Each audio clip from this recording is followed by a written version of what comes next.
Good day, ladies and gentlemen! Welcome to another video na sasagot sa inyo mga G-Loan katanungan. Ang dami ko nababasa ngayon sa G-Loan na talagang may toyo daw itong si G-Loan.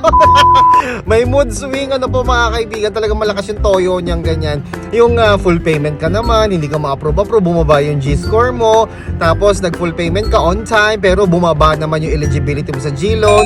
Basta, ang lakas ng mood swing talaga ni G-Loan. Ewan ko kung ano nagiging basehan nila, baka mahina yung radar nila. Anyway mga kaibigan, nag-avail tayo ng second G-Loan sa pamamagitan po ng GCash of course, at dating 25,000 po ito, pero nung nakapag full payment na po on time and minsan ahead of time, bumaba po from 25,000 naging 15,000. At ngayon po i-avail po natin, panoorin nyo po, may mga pagbabago po ngayon sa pagpa-file ng application ngayon sa G-Loan. Narito po, panoorin po natin. Open natin yung ating GCash account. So yan, punta tayo sa borrow. Ayan, pindutin ang G-Loan. Pag napindot ang G-Loan, makita mo yung 15,000 pesos.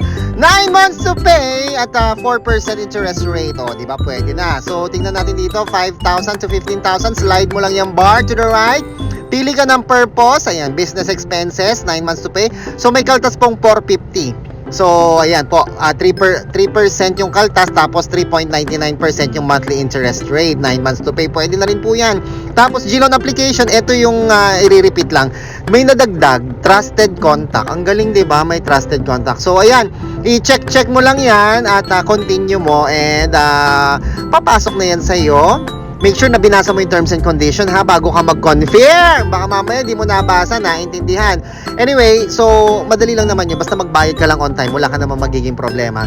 Hintayin mo yung OTP na isi-send sa yung G-Loan account number, cellphone number, yun sa GCash. Tapos ilagay mo yan dyan. Pagkatapos, congratulations! Your loan application is successful.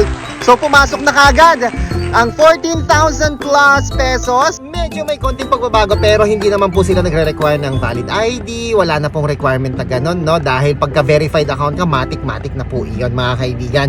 So, ayun po, 3.99% ang kanyang monthly interest rate for 9 months to pay. Pwede na din po yan, mga kaibigan.